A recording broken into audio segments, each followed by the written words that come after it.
എൻ്റെ പേര് ബിന്ദിയ. ഞാൻ അങ്കമാലിയിൽ നിന്ന് വരുന്നു. ഞാൻ ഇവിടെ വന്നിരിക്കുന്നത് എൻ്റെ കുഞ്ഞിന് ലഭിച്ച അനുഗ്രഹത്തെക്കുറിച്ച് പറയാനാണ്.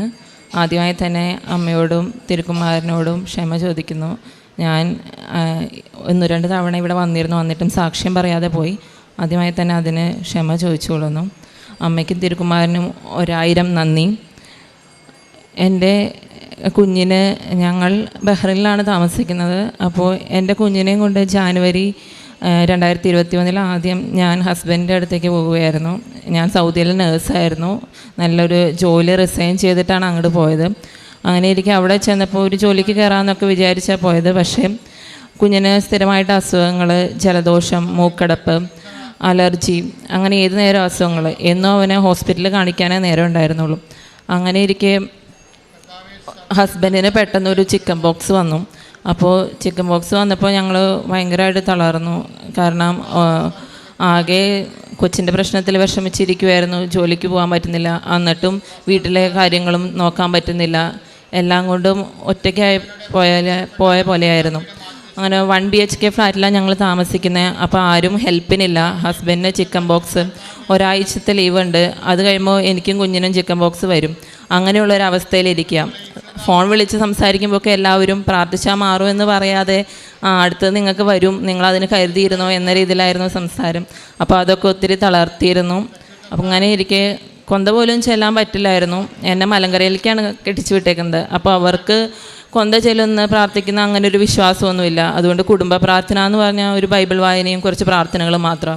അപ്പോൾ കൊന്ത ചെല്ലാൻ പറ്റാതെ ഒത്തിരി വിഷമിച്ചു. ആ സമയത്ത് ഒത്തിരി സങ്കടപ്പെട്ടിരിക്കുന്ന സമയത്ത് മാതാവിനോട് ഞാനിങ്ങനെ പരാതി പറയും, എങ്ങനെ എനിക്ക് മാത്രമേ ഉണ്ടാവുള്ളൂ, കൊന്ത പോലും ചെല്ലാൻ പറ്റുന്നില്ല, ആകെ സങ്കടം. ഒന്ന് മാതാവിനെങ്കിലും ഇങ്ങനെ ഒന്ന് കണ്ടുകൂടെ, എൻ്റെ പ്രശ്നങ്ങളൊന്ന് പരിഹരിച്ചുകൂടെ, എന്താ എങ്ങനെയെന്നൊക്കെ വിചാരിച്ചിരിക്കുമ്പോൾ ഞാൻ യൂട്യൂബിൽ ഇങ്ങനെ ഏത് നേരം കൊന്ത ചൊല്ലി അതിൻ്റെ കൂടെ പ്രാർത്ഥിക്കുമായിരുന്നു. കാരണം കുഞ്ഞ് കയ്യിൽ കൊന്തയുള്ളപ്പോൾ അവൻ അതൊക്കെ പിടിച്ച് വലിച്ചെറിയും, ഒന്നിനും സമ്മതിക്കില്ലായിരുന്നു. അങ്ങനെ അവൻ ഉറങ്ങുമ്പോൾ യൂട്യൂബിൽ കൊന്ത വെച്ച് കേട്ട് അങ്ങനെയായിരുന്നു പ്രാർത്ഥിക്കുന്നത്. അങ്ങനെ പ്രാർത്ഥിക്കുന്ന സമയത്ത് പെട്ടെന്ന് കൃപാസനത്തിൽ 2-3 സാക്ഷ്യങ്ങൾ കയറി വന്നു. അങ്ങനെ കയറി വന്ന് ഞാൻ അത് ഫുള്ളായിട്ട് കേട്ടു. അപ്പോൾ എനിക്ക് അതിനകത്ത് കുറേ പേര് ഉപ്പും തേനും തൈലമൊക്കെ ഉപയോഗിക്കുന്നു, അങ്ങനെയൊക്കെ കുറേ ഇത് കേട്ടപ്പോൾ എനിക്ക് ഭയങ്കര അത്ഭുതം തോന്നി. എനിക്ക് ഒട്ടും അവിശ്വാസം തോന്നിയില്ല. ഞാൻ വിശ്വാസത്തോടു കൂടി തന്നെ ഞാൻ ഉപ്പെടുത്ത് കൊച്ചിന് ഞാൻ കൊടുത്തു. കാരണം ഹോമിയോ, ആയുർവേദം, അലോപ്പതി എല്ലാം നോക്കിയായിരുന്നു. അവിടെ ബഹ്റിനിൽ കിട്ടാവുന്ന ട്രീറ്റ്മെൻറ്റൊക്കെ നോക്കി, ഒന്നിനും ഒരു ഫലം കണ്ടില്ല. അപ്പോൾ ഞാൻ കൊച്ചിന് ശ്വാസം മുട്ടാണ്. ഞാനപ്പോൾ വിചാരിച്ചു എന്തിനാ ഈ കുറവ് വെച്ചുകൊണ്ട് കുറയും കൂടും അങ്ങനെ തന്നെയായിരുന്നു എന്നും. അപ്പോൾ ഞാൻ ഉപ്പെടുത്ത് കുറച്ച് ഹോമിയോ മരുന്ന് കൊടുക്കുന്നത് എല്ലാവർക്കും അറിയാമല്ലോ, കുറച്ച് പൗഡറാണ്, അത് വെള്ളത്തിൽ കലക്കി കൊടുക്കും. അതുപോലെ തന്നെ ഞാൻ ഉപ്പ് കൊടുത്ത് ഇത്തിരി വെള്ളത്തിൽ കലക്കി 3 നേരം കൊടുക്കാൻ തുടങ്ങി. പ്രതീക്ഷിച്ചതുപോലെ തന്നെ കൂടാ ചെയ്തത്. ഞാനത് പ്രതീക്ഷിച്ചായിരുന്നു. മാതാവ് പരീക്ഷിക്കുന്ന എപ്പോഴും എനിക്കറിയായിരുന്നു, ഒരു ത്യാഗം നമ്മൾ സഹിച്ചാലും നമുക്കൊരു നല്ല അനുഭവം കിട്ടുള്ളൂ. അങ്ങനെ തന്നെ അത് കൂടി. 2 ദിവസം നല്ല കൂടുതലായിരുന്നു കുഞ്ഞിന്. പക്ഷേ ഞാൻ വിചാരിച്ചില്ല, എൻ്റെ കൊച്ചിന് പെട്ടെന്ന് കുറഞ്ഞു, അസുഖം മാറി. എനിക്കത് ഭയങ്കര ഒരു അത്ഭുതമായിരുന്നു. അതുപോലെ തന്നെ ചിക്കൻ ബോക്സ് ആയിട്ടിരുന്ന ഹസ്ബൻഡിന് ചിക്കൻ ബോക്സ് മാറി, പകരം ഞങ്ങൾക്ക് വന്നതുമില്ല. ഞങ്ങൾക്ക് ഭയങ്കര വിശ്വാസമായിരുന്നു.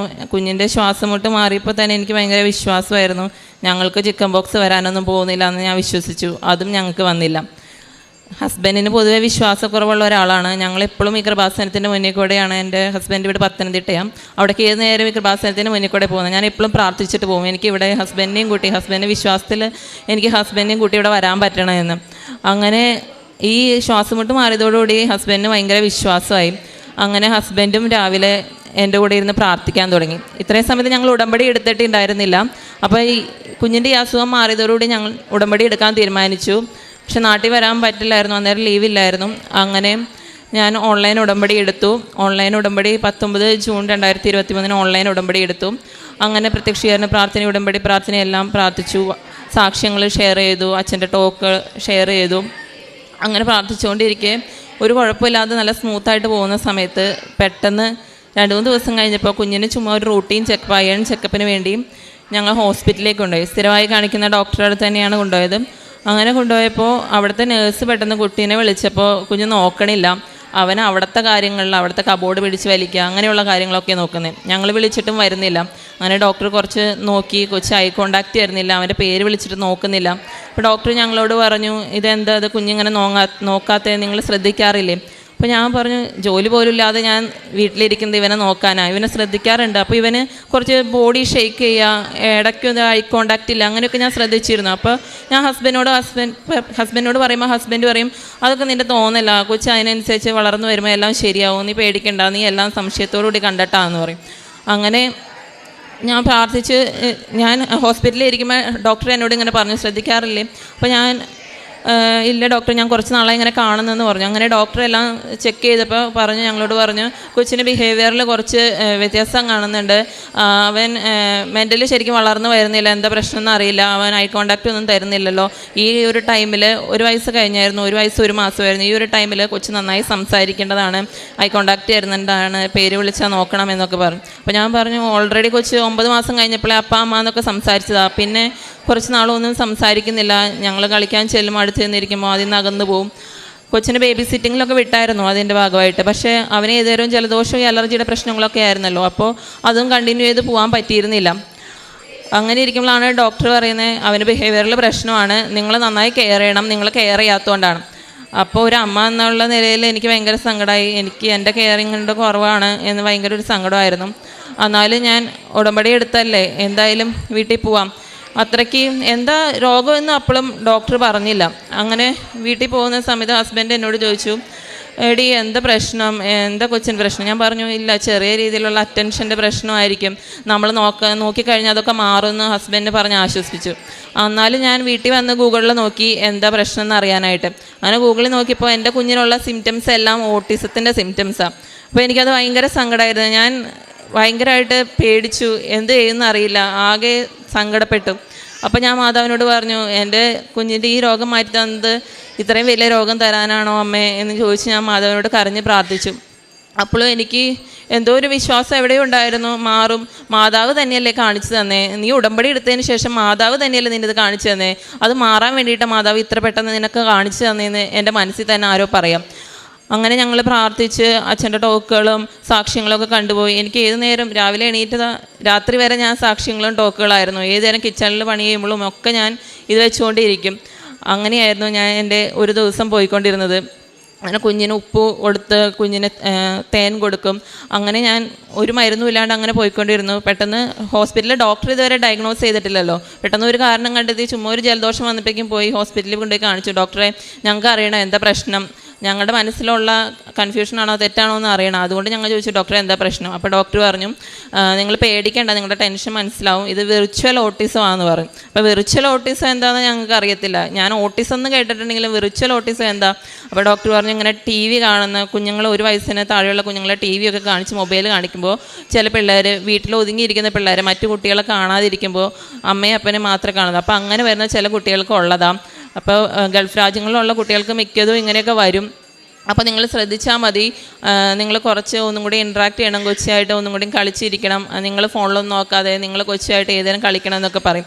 അങ്ങനെ ഞങ്ങൾ ഡോക്ടറുടെ വാക്കനുസരിച്ച് ഇത്തിരി ആശ്വാസം ഞങ്ങൾക്ക് ലഭിച്ചു. കാരണം ഡോക്ടർ പറഞ്ഞു ഇത് കുറച്ച് കഴിയുമ്പോൾ മാറും, നിങ്ങൾ ട്രൈ ചെയ്യാതെ മാറും, എന്നാലും കുറച്ചുമായിട്ട് മാറും എന്ന് പറഞ്ഞു. അപ്പോൾ ഞങ്ങൾക്ക് ഇത്തിരി ആശ്വാസം ഉണ്ടായിരുന്നു. ഞങ്ങൾ മാതാവിന് വന്ന് നന്ദി പറഞ്ഞു. എന്തായാലും അതിൽ നിന്ന് മാറിയല്ലോ. അങ്ങനെ വന്ന് യൂട്യൂബുകളിലൊക്കെ നോക്കി, വീണ്ടും ഇങ്ങനെ വന്ന് നോക്കുന്നത് നമ്മുടെ ഒരു ശീലമാണല്ലോ. അപ്പോൾ അതിനകത്തെ ഓട്ടിസവും വിർച്വൽ ഓട്ടിസവും തമ്മിലുള്ള വ്യത്യാസമൊക്കെ കൊടുത്തിട്ടുണ്ട്. അപ്പോൾ രണ്ടും ഏകദേശം സെയിം സിംറ്റംസ് ആണെങ്കിലും ടി വി ഒക്കെ ഓഫ് ചെയ്യുമ്പോൾ മറ്റേത് മാറും എന്ന് കണ്ടു. അങ്ങനെ ടി വി ഒക്കെ ഓഫ് ചെയ്തു. അപ്പോൾ എൻ്റെ മോൻ വോക്കറിലും പിയാനോയിലൊക്കെ പോയി മ്യൂസിക് വെക്കാൻ തുടങ്ങി. പിന്നെ അതും മാറ്റി. ഞങ്ങൾ കൊച്ചിനെയും കൂടെ ഞങ്ങൾ അതിനടുത്തിരുന്ന് കുറേ സംസാരിക്കുക, അവനെ കുറേ കെയർ ചെയ്യുകയും ചെയ്തു. കൂടെ ഞങ്ങൾ പ്രാർത്ഥിക്കുമ്പോഴും അവനിരിക്കും. അവൻ ഞങ്ങളുടെ നിന്ന് കൊന്ത വാങ്ങി അവനും പ്രാർത്ഥിക്കാൻ തുടങ്ങും. അതിൻ്റെ കൂടെ തന്നെ എൻ്റെ ഹസ്ബൻഡും ജപമാല ചൊല്ലി മുട്ടുകുത്തി നിന്ന് എൻ്റെ കൂടെ പ്രാർത്ഥിക്കാൻ തുടങ്ങി. അങ്ങനെ കൊച്ചിന് ടി വി ഓഫ് ചെയ്തു, എല്ലാം മാറ്റിയതോടെ കൊച്ചി ഇമ്പ്രൂവ് ആകാൻ തുടങ്ങി. പെട്ടെന്ന് ഐ കോണ്ടാക്റ്റ് തന്നു. പെട്ടെന്ന് തന്നെ അവൻ ഞങ്ങൾ പേര് വിളിച്ചാൽ നോക്കും. ആദ്യമൊക്കെ ആണെങ്കിൽ ഭയങ്കര ഡീപ്പായിട്ട് എന്തെങ്കിലും ടോയ്സിൽ കളിച്ചിരിക്കുമ്പോൾ നോക്കില്ലായിരുന്നു. പിന്നെ പയ്യെ പെട്ടെന്ന് വിളിക്കുമ്പോൾ തന്നെ അവൻ ഓരോന്ന് ചെയ്യും. എന്തെങ്കിലും എടുത്തിട്ട് വരാൻ പറഞ്ഞ് വേഗം പോയി എടുത്തിട്ട് വരും. അപ്പോഴും കൊച്ച് സംസാരിച്ച് തുടങ്ങുന്നില്ല. അത് ഞങ്ങൾക്ക് ഭയങ്കര വിഷമമായിരുന്നു. ഞങ്ങൾ സംസാരിച്ചായിരുന്ന കൊച്ച് സംസാരിക്കാത്ത എന്താ വീണ്ടും? ആദ്യം ഇത്രയും നന്നായി സംസാരിച്ചുകൊണ്ടിരുന്ന കൊച്ച് പെട്ടെന്ന് നിർത്തിയിട്ട് എന്താ സംസാരിക്കാത്ത? അത് ഞങ്ങൾക്ക് ഒരു ഭയങ്കര വിഷമം തന്നെയായിരുന്നു. അങ്ങനെ ഞാൻ ഈശോൻ്റെയും അമ്മേനെയും ഈശോന്നും അമ്മാന്നും വിളിക്കാമെന്ന് വിചാരിച്ചു. കൊച്ചിനെ അങ്ങനെ പഠിപ്പിക്കാമെന്ന് വിചാരിച്ചു. ഞാൻ അമ്മ അപ്പ എന്നെ അമ്മാന്നും കൊച്ചിൻ്റെ പപ്പേനെ പപ്പാന്ന് വിളിക്കാൻ ആദ്യം പഠിപ്പിച്ചായിരുന്നു. അങ്ങനെ ഞാൻ ഈശോനെയും അമ്മേനെയും ആദ്യം എൻ്റെ കൊച്ച് വിളിക്കണം എന്നുള്ള രീതിയിൽ ഞാൻ അമ്മയുടെ അടുത്ത് വന്ന് നിന്നിട്ട് അമ്മയുടെ രൂപം, കൃപാസനത്തിലെ ഒരു രൂപം ഞങ്ങൾ വെച്ചിട്ടുണ്ട്. അവിടെ ആ രൂപത്തിൽ നിന്ന് ഞാൻ അമ്മ, ഈശോനെ കാണിച്ച് ഈശോ എന്ന് പറയും. അങ്ങനെ ഞാൻ ഈശോ എന്ന് പറഞ്ഞപ്പോൾ കൊച്ച് തന്നെ അമ്മ എന്ന് പറഞ്ഞു. എനിക്കത് ഭയങ്കര വലിയൊരു സന്തോഷമുള്ളൊരു ഇതായിരുന്നു. കാരണം കൊച്ച് ആദ്യമായിട്ട് ആ വീണ്ടും വാക്ക് തുടങ്ങിയത് അമ്മ എന്ന് വിളിച്ചിട്ടാണ്. ഇപ്പോഴും അവൻ കൃപാസനത്തിൽ മാതാവിലെ അമ്മയുടെ ഫോട്ടോ കണ്ട് അമ്മ എന്ന് പറയും. ഇടയ്ക്കൊക്കെ വെറുതെ ഇരുന്ന് ചുമരിലൊക്കെ നോക്കി അമ്മ എന്ന് വിളിക്കുന്നത് കാണാം. അത് മാതാവ് അവൻ്റെ അടുത്ത് പ്രത്യക്ഷപ്പെടുന്നതാണെന്ന് എനിക്കപ്പോൾ തോന്നും. അങ്ങനെ അവൻ വാക്കുകൾ പിന്നെ പടപടാന്ന് സംസാരിക്കാൻ തുടങ്ങി. ഓരോ വാക്കുകളും അവൻ സംസാരിച്ച് തുടങ്ങി. പിന്നെ ഫിസിക്കൽ സിംറ്റംസ് ആയിരുന്നു. അത് കുറേയൊക്കെ ഞങ്ങൾക്ക് ഭയങ്കര സങ്കടമായിരുന്നു. ഇപ്പോഴും ഫിസിക്കൽ സിംറ്റംസ് ഒന്നും മാറുന്നില്ലല്ലോ. പിന്നെ അത് വീക്ക്ലി ആയി, ഓരോ കാര്യങ്ങളും മാറി തുടങ്ങി. എന്നാലും ഇടയ്ക്ക് ഒരു ദിവസം കാണിക്കും അങ്ങനെയായിരുന്നു. പെട്ടെന്ന് ഒരു ദിവസം കൊച്ചിന് പെട്ടെന്ന് എല്ലാ സിംറ്റംസും കൂടി ഒരുമിച്ച് വന്ന് എങ്ങനെ ഇരിക്കും, ഒരു സീഷർ വരുന്ന കൊച്ച് കണ്ണൊക്കെ പൊക്കി മുകളിലേക്ക് വീഴാൻ പോകുന്ന രീതിയിൽ എന്തൊക്കെയോ സിംറ്റംസ് കാണിച്ച് ഭയങ്കരമായിട്ട് കൊച്ച് കാണിച്ചു. ഞങ്ങൾക്കത് ഭയങ്കര സങ്കടമായി. എന്താണെന്ന് പെട്ടെന്ന് ഞാൻ മാത്രമേ വീട്ടിലുണ്ടായിരുന്നുള്ളൂ. ഹസ്ബൻഡിനെ ജോലിക്കിടയിൽ നിന്ന് വിളിച്ചു വരുത്തി വേഗം ഒരു ഡോക്ടറിന് അപ്പോയിൻമെൻറ്റ് എടുക്കാൻ നോക്കി. പക്ഷേ സ്ഥിരം കാണിക്കുന്ന ഡോക്ടറെ കിട്ടിയില്ല. അങ്ങനെ ഒരു അടുത്തുള്ളൊരു ഡോക്ടറിനെ തന്നെ വേറെ ഒരു അപ്പോയിൻമെൻറ്റ് എടുത്തു. പക്ഷെ ഞങ്ങൾ ആ ഡോക്ടറെ ഇതുവരെ കണ്ടിട്ടില്ല, അറിയത്തില്ല, ഒന്നുമില്ല. അങ്ങനെ ഇരിക്കുമ്പോഴാണ് ആ ഡോക്ടറിൻ്റെ അടുത്ത് ചെന്നപ്പോഴാണ് അറിയുന്നത് ഓട്ടിസത്തിന് സ്പെഷ്യലൈസ് ചെയ്ത ഡോക്ടറാണ് അതെന്ന്. അങ്ങനെ ആ ഡോക്ടറെ കൊണ്ട് കാണിക്കുമ്പോൾ ആ ഡോക്ടർ ഞങ്ങളുടെ കൊച്ചിനെ കണ്ടിട്ട് എന്തിനാ വന്നതെന്നുള്ളൊരു രീതിയായിരുന്നു ഡോക്ടറിന്. ഡോക്ടറോട് ഞങ്ങൾ പറഞ്ഞു ഞങ്ങളുടെ കൊച്ചിന് ഇങ്ങനെ വെർച്വൽ ഓട്ടിസം ആണെന്ന് ഒരു ഡോക്ടർ പറഞ്ഞു. ഞങ്ങൾ ആ ഡോക്ടറെ തന്നെയാണ് കണ്ടുകൊണ്ടിരുന്നത്. അപ്പോൾ ഞങ്ങൾക്ക് അറിയില്ല, അതൊന്ന് കൺഫേം ചെയ്യാനാണ്. അപ്പോൾ ആ ഡോക്ടർ ഞങ്ങളോട് പറഞ്ഞു 8-10 പിള്ളേരുണ്ട് എനിക്ക് ഓട്ടിസം ഉള്ള കുട്ടികൾ, അവരെ ഞാൻ ട്രീറ്റ് ചെയ്യുന്നതാണ്. ആ കുട്ടികൾക്കുള്ള ഒരു സിംറ്റവും ഈ കൊച്ചിന് ഞാൻ കാണാനുള്ള. അപ്പോൾ എനിക്ക് വീണ്ടും സംശയം. ഞാൻ എൻ്റെ ഫോണിൽ കുറേ വീഡിയോസൊക്കെ വെച്ചിട്ടുണ്ട്. അപ്പോൾ ആ വീഡിയോസൊക്കെ ഞാൻ എടുത്ത് കാണിച്ചു. ഡോക്ടർ പറഞ്ഞു അതൊന്നും നോക്കണ്ട, അതൊക്കെ അവൻ്റെ മാനറിസംസാണ്, അതൊന്നും നിങ്ങൾ നോക്കണ്ട, നിങ്ങൾ ഇതൊക്കെ വെച്ച് നിങ്ങളുടെ കൊച്ചിന് ഓട്ടിസം ഉണ്ട് അതുണ്ട് എന്ന് പറഞ്ഞൊന്ന് ടെൻഷൻ അടിക്കണ്ടെന്ന് പറഞ്ഞു. അങ്ങനെ എനിക്കപ്പോഴും ഈ ഡോക്ടർ ടെമ്പർ ടാൻട്രം സിംറ്റമാണിത് എന്ന് പറഞ്ഞു. അതിൻ്റെ സിംറ്റംസും ഇവൻ കാണിച്ചുകൊണ്ടിരുന്ന സിംറ്റംസൊക്കെ വേറെയാണെന്ന് എനിക്കങ്ങനെ തോന്നൽ. ഞാൻ വീട്ടിൽ വന്ന് ഞാൻ പ്രാർത്ഥിച്ചു. ഞാൻ പ്രത്യക്ഷീകരണ പ്രാർത്ഥന ചൊല്ലി ഞാൻ ബൈബിൾ വായിച്ചു. അപ്പോൾ എനിക്കിങ്ങനെ മാതാവ് ഇങ്ങനെ ആരും ഇങ്ങനെ പറയുകയാണ്, ഇങ്ങനെ നീ ഡേറ്റ് എടുത്ത് നോക്ക്, നീ ഒന്ന് വിശ്വസിക്ക്, നീ ഡേറ്റ് എടുത്ത് നോക്ക് എന്നിങ്ങനെ പറയാം. ഞാൻ ഡേറ്റ് എടുത്ത് നോക്കി. അപ്പോൾ എൻ്റെ കുഞ്ഞിന് 23 ജൂണിലാണ് ഞാൻ ഹോസ്പിറ്റലിൽ കൊണ്ടുപോയപ്പോഴാണ് ആ ഡോക്ടർ പറഞ്ഞത് കൊച്ചിന് ഇങ്ങനെ ഓട്ടിസത്തിൻ്റെ അസുഖമാണെന്ന്.